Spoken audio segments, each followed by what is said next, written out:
이제 설 명절로 인하여서 민족의 대이동이 시작되었습니다.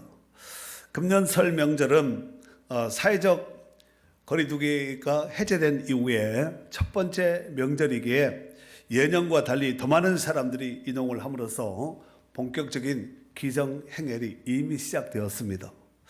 금년의 설 명절로 인해서 많은 사람들이 이동하는 그 수치를 제가 한번 인터넷에 찾아봤더니 약 2,648만 명이 이동했습니다. 그러니까 우리나라 인구 5,100, 5,200을 헤아리는데 이 인구의 거의 절반 이상이 이동을 했다는 것을 알 수가 있습니다. 이는 하루 평균 530만 명 정도가 이동을 했다는 것입니다. 더욱이 정부에서는 우리나라 전체 인구의 약 한 98.6%가 이제 코로나로 인한 그 면역체가 형성되었음을 발표했습니다. 뉴스 다 보셨지요? 네. 그로 인해서 이번 달 30일부터는 이제 마스크 사용 의무제도 해제하려고 계획을 하고 있습니다. 이는 듣던 중에 참으로 반가운 소식이 아닐 수가 없습니다. 이러한 분위기 속에서 모처럼 설 명절을 기하여 코로나에 대한 부담감을 조금 덜면서 고향 산천을 방문해서 가족을 만나고 친척과 친구들을 만나는 금년설은 참 행복한 설이 되지 않겠나 싶습니다. 문제는 명절에 가족을 만나고 친척을 만나고 친구들을 만난다 할지라도 사람이 모이는 곳에는 반드시 발생되는 것이 있는데 그것이 뭐냐면은 갈등이라는 것입니다. 물론 이런 갈등이 없으면 좋겠지만 사람이 모이는 곳에는 좋은 면만 있는 것이 아니라 음주와 같은 좋지 못한 일도 발생하기 마련입니다. 그래야 할 때 그때 가장 필요한 것이 무엇일까요? 바로 오늘 본문의 말씀과 같이 화평하게 하는 자가 필요하지 않겠나 싶습니다. 우리 한번 오늘 메인 본문인데 본문 9절 다 같이 한번 읽도록 하겠습니다. 시작. 화평하게 하는 자는 복이 있나니 그들이 하나님의 아들이라 일컬음을 받을 것이며. 아멘. 여러분들 잘 아시다시피 오늘 이 본문의 말씀은 예수님께서 하신 말씀으로서 일명 산상수훈의 말씀이라고 볼 수 있습니다.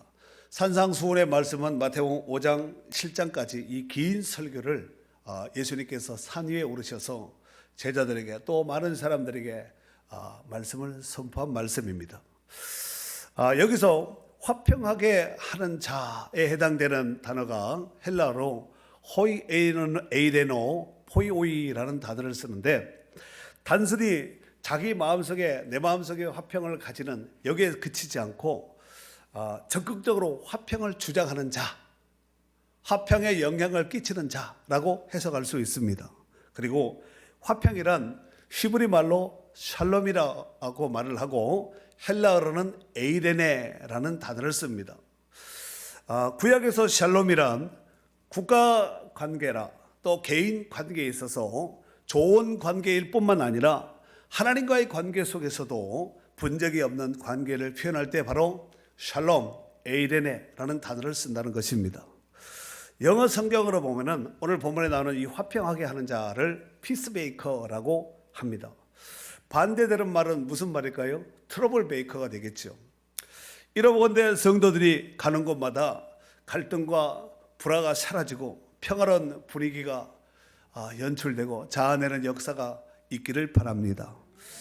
이러건대 화평하게 하는 자란 단순히 사람과 사람 사이에 분쟁이 없을 정도로 다른 사람을 하나님과 화목시킴으로 인해서 화평하게 하는 자, 화평을 끼치는 자, 화평의 영향력으로 다른 사람에게 영향을 끼치는 자가 되어야 될 줄 믿습니다. 그렇다면은 하나님과의 관계를 어떻게 하면은 사람과의 관계, 하나님과의 관계 이걸 화평케 하는데 화평케 하려면 어떻게 될까요? 바로 복음을 전해야 됩니다. 화평케 하는 복음밖에 없습니다. 그가 바로 진정한 화평의 사신이요 하나님의 아들이라 일컬음을 받게 되는 줄 믿습니다. 사랑하는 성도 여러분, 예수 믿는 성도들은 어디를 가든지 누구를 만난다 할지라도 분쟁과 다툼을 일으키는 정말 이 트러블 메이커가 될 것이 아니라 피스메이커, 화평의 사람이 되어야 될 줄 믿습니다. 그래야 전도할 수 있고 그래야 하나님께 영광 돌릴 수 있는 역사를 이루게 되기 때문에 그렇습니다. 그래서 오늘 본문에도 화평하게 하는 자는 복이 있나니 그들이 하나님의 아들이라 일컬음을 받을 것이요 라고 말씀을 하고 있지만, 로마서 12장 8절에도 보면은 할 수 있거든 너희로서는 모든 사람과 더불어 화목하라 그랬습니다. 여러분, 여기서 모든 사람에 해당되는 지칭하는 이 모든 사람은 믿는 자만 국한된 것이 아니라 믿지 않는 사람들까지 다 포함을 하고 있습니다. 여러분, 믿는 사람들끼리 통할 수 있습니다. 뭐 불편한 사람이 있을 수도 있겠지만, 그러나 믿지 않는 사람들과의 관계 속에서 화평하게 한다는 것은 말처럼 쉽지 않습니다. 믿는 사람들끼리도 불편한 사람들이 있는데, 그렇다면은 이렇듯 서로 화목하고 화평해야 할 관계가 언제부터 깨어지고 또 미워지고 시기와 질투의 관계가 이렇게 어떻게 본다면은 화평이 깨진 관계가 어떻게 보면 불화의 관계가 아니겠습니까? 왜 이 불화의 관계가 언제부터 발생되었냐는 말씀이지요. 그것은 바로 인류의 시조인 아담과 하와가 사단의 꼬임에 속아서 범죄함으로 인한 결과입니다. 그 결과로 작게는 개인에서부터 시작하여서 크게는 국가 간의 전쟁도 발발하게 됨을 성경의 역사를 통하여서, 또 오늘날 현대사를 통하여서, 또 우리의 역사를 통해서 잘 보여주는 교훈이 아니겠습니까?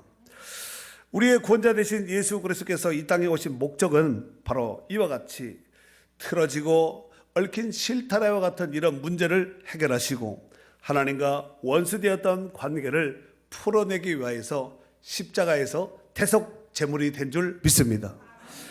에베소 2장 14절에 보면은 그는 예수님을 말하는 거예요. 우리의 화평의 신자, 예수님은 우리의 화평의 신지라 돌로 하나를 만드사 원수된 것 곧 중간에 막힌 담을 자기 육체로 허시고 그랬습니다.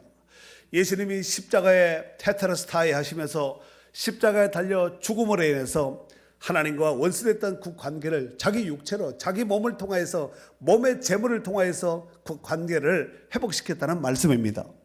뿐만 아니라 골로새서 1장 20절 말씀에는 그의 십자가의 피로 화평을 이루사 만물 곧 땅에 있는 것들이나 하늘에 있는 것들이 그로 말미암아 자기와 화목되게 되기를 기뻐하심이라 그랬습니다. 그렇습니다. 예수님의 피로 화평을 이루었다는 거예요. 그래서 땅에 있는 것들, 하늘에 있는 것들, 모든 것들을 예수님께서 화목하게 하셨다는 말씀입니다. 더욱이 이 말세를 만난 이 말세 지말에는 이런 악한 모습들이 원수마귀의 농간 속에서 더욱 기승을 부릴 것이라고 이미 성경에는 기록을 해놓고 있습니다. 이를테면 마태복음 24장 10절 말씀에 보면은 그때 많은 사람이 실족하게 되어 서로 잡아주고 서로 미워하겠으며 그랬습니다. 서로 잡아 죽이고 미워하고 원수 맺고 이런다는 거예요. 예수님 직접 하신 말씀입니다. 뿐만 아니라 요한계시록 6장 3절 이하에 보면은 둘째 인을 떼실 때에 내가 들으니 둘째 생물이 말하되 오라 하니 이에 다른 붉은 말이 나오더라. 그 탄자가 허락을 받아 땅에서 화평을 취하여 버리고 서로 죽이게 하고 또 큰 칼을 받았더라 그랬습니다. 여러분, 땅에서 화평을 취하여 버린다. 여러분, 평화가 넘쳐나야 되는데 예수님은 평화의 사신으로 오신 분이 아니겠습니까? 그런데 이 말세가 되면은 이 원수마귀의 농간 가운데서 화평을 제하여 버리는, 칼을 들고 서로 미워하고 죽이고 이런 일들이 발생되게 될 것을 이미 요한계시록에 기록을 해놓고 있다는 말씀입니다. 자, 그렇다면은 이런 현상이 있을 것을 미리 알고 있는 말씀을 받은 우리는 어떻게 해야 할까요? 대처를 해야 되지 않겠습니까? 하나님과 화평케 된 자로서 화평이 없는 사람들에게 우리가 복음의 사신, 그리스도의 사신으로 그 역할을 감당해야 될 줄 믿습니다.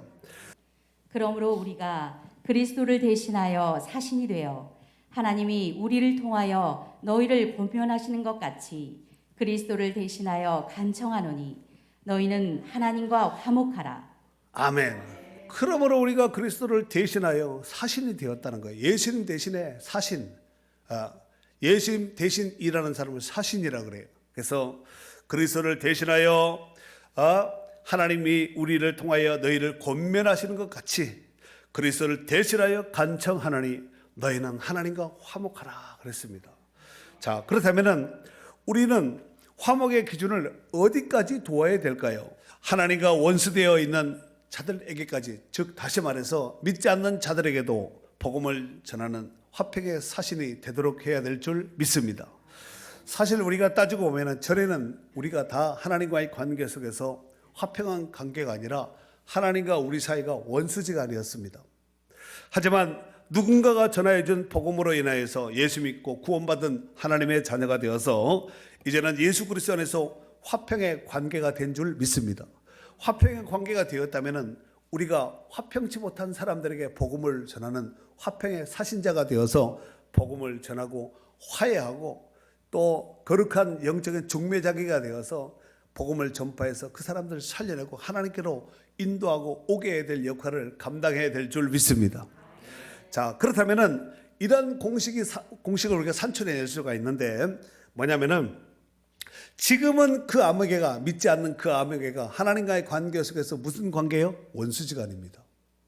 하나님의 진노, 하나님의 심판을 피할 수 없는 원수지간의 관계에 있지만 우리가 전한 복음을 듣고 그도 우리처럼 믿기만 한다면 하나님과 화평의 관계가 됨으로써 우리처럼 하나님의 자녀가 되는 줄 믿습니다. 자, 에베소서 2장 3절서 한번 5절까지 한번 읽어줘 보실래요? 전에는 우리도 다 그 가운데서 우리 육체의 욕심을 따라 지내며 육체와 마음에 원하는 것을 하여 다른 이들과 같이 본질상 진노의 자녀이었더니 긍휼이 풍성하신 하나님이 우리를 사랑하신 그 큰 사랑을 인하여 허물로 죽은 우리를 그리스도와 함께 살리셨고 너희는 은혜로 구원을 받은 것이라. 아멘. 전에는 우리도 그때는 우리도 그랬다는 거예요. 지금 믿지 않는 사람들처럼 전에는 우리도 다 그 가운데서 우리 욕심을 따라 지내며 육체와 마음에 원하는 것을 하여 다른 이들과 같이 본질상 진노의 자녀였더니 긍휼이 풍성하신 하나님이 우리를 사랑하신 그 큰 사랑으로 인하여 허물로 죽은 우리를 그리스도와 함께 살리셨고 너희는 은혜로 구원을 받은 것이라 그랬습니다. 우리에게도 다 전에 하나님과 원수지간 내지는 죄의 전적을 가지고 있었던 이런 자였다는 것입니다. 그런데 허물로 죽었던 우리를 그리스도께서 그리스도와 함께 살리셨고 너희는 그 은혜로 인하여 구원을 받은 것이에요. 여러분, 구원은 하나님의 은혜로 받은 것이에요. 내가 뭔가 수고하고 애쓰고 뭔가 노력하고 뭔가 힘써서 집중하고서 연구하고 뭔가 공적으로 해서 얻어진 결과물이 아니라 철저하게 100% 하나님의 은혜입니다. 그래서 구원은 수동태라고 하는 거예요. 수동태. 하나님이 주셨기에 우리는 받은 것입니다. 자, 하나님께서 믿는 성도들에게 은사와 또 달란트와 귀한 직분까지 주심은 그 사명을, 즉 복음의 사도 또 복음 전하는 자의 그 몫을 잘 감당하라고 하나님께서 우리에게 귀한 은사와 달란트와 직분을 주신 줄 믿습니다. 이것을 알고 행하는 자는 참으로 복된 자입니다. 하나님의 아들은 하나님으로 말미암아 무엇을 이을 자예요? 유업을 이을 상속자입니다. 상속자. 아들이 되었다, 자녀가 되었다는 말은 아버지로 말미암아서 유업을 이을 상속자가 되었다는 뜻입니다. 누가복음 12장 32절 말씀에 보면은 예수님께서 이런 말씀을 하시지요. 적은 무리여 무서워 말라. 너희 아버지께서 그 나라를 너희에게 주시기를 기뻐하시느니라 그랬어요. 하나님이 우리를 그 나라 주시기를 너무너무 기뻐하신다는 거야. 주기 싫은데 어떻게 하지, 안 주면 또 뭐라 그러니까 이런 것이 아니라 그 나라 주시기를 너무너무 기뻐한다는 거예요. 왜 그럴까요? 우리가 하나님의 자녀고 하나님의 기업을 이을 상속자가 된 하나님의 자녀가 되었기 때문에 그렇습니다. 사랑하는 성도 여러분, 우리는 구원받은 성도로서 평상시에도 사람들과의 관계에 있어서 이 피스메이커, 트러블 메이커가 아니라 피스메이커가 되어야 하겠지만 특별히 이 구정과 같은 이런 설 명절에는 특별한 의미를 부여해서 더욱 화평하게 하는 자의 몫을 감당해야 될 줄 믿습니다. 물론 우리가 이런 피스메이커 사역을 감당하려면 말처럼 생각처럼 쉽지는 않습니다. 하지만 그럼에도 불구하고 우리가 그 역할을 감당해야 된다는 말씀입니다. 그렇다면 화평하게 하는 자가 되기 위하여서 하나님과 화평된 자로서 화평치 못한 사람들에게 우리가 화평하는 자로서 어떻게 해야 될까요? 이 구정에 이 설날에 한번 메시지를 드리도록 하겠습니다. 첫 번째로 예수님처럼 내가 죽으면 됩니다. 뭐 하면 된다고요? 죽으면 됩니다. 빌립보 2장 8절에 보면은 사람의 모양으로 나타나서 자기를 낮추시고 죽기까지 복종하셨으니 곧 십자가에 죽으심이라 그랬습니다. 여러분, 예수님이 기절했다가 깨어나신 분이 아니라 십자가에서 자기 몸을 몸짓고 피 흘려서 죽기까지 죽었다는 거예요. 죽을 뿐만 아니라 이미 장사돼서 끝나지 않았습니까? 그렇죠. 죽기까지 복종하셨으니 곧 십자가에 죽었습니다. 그러니까 예수 믿는 사람들도 반만 죽지 말고 완전히 주 안에서 죽어야 됩니다. 사도 바울이 갈라디아서 2장 20절에 그런 말씀을 하지 않았습니까? 내가 그리스도와 함께 십자가에 못 박혀 죽었나니, 십자가에 못 박혀 죽었나니, 그런즉 이제 내가 산 것이 아니라 내 안에 그리스도께서 사신 것이라 그러지 않았습니까? 내가 사는 것은 내가 사는 것이 아니라 그리스도께서 사신 것이라는 거예요. 두 번째, 섬김을 통하여 본을 보여야 됩니다. 여러분, 이 본을 보인다는 것도 참 쉽지 않습니다. 물론 바리새인들처럼 보여주기 위해서, 남들에게 보여주기 위해서 가식을 하는 것, 이건 더 큰 문제가 될 수가 있겠지만, 그러나 삶을 통하여서 본이 되는 것은 정말 중요한 것이에요. 그래서 예수님이 이런 말씀을 하지 않았습니까? 너희는 세상의 소금이라, 너희는 세상의 빛이라 그랬습니다. 여러분, 소금자루에 있는 소금은 영향력을 끼칠 수 있을까요? 없을까요? 소금은 소금자루 안에 넣으려고 소금을 이렇게 보관하는 것이 아니라 적당할 때 간을 치고 또 부패를 방지하고, 옛날에는, 지금은 눈 오면 염화칼슘 뿌리지만 옛날에는 왕소금 뿌렸습니다. 그죠? 참 옛날 사람들 참 지혜로웠던 것 같아요. 그리고 등불을 켜서 말 위에, 말 아래 두지 않고 등경 위에 둔다 그랬잖아요. 그러므로 집안 모든 사람에게 그 빛이 비친다고 이렇게 말씀하지 않았습니까?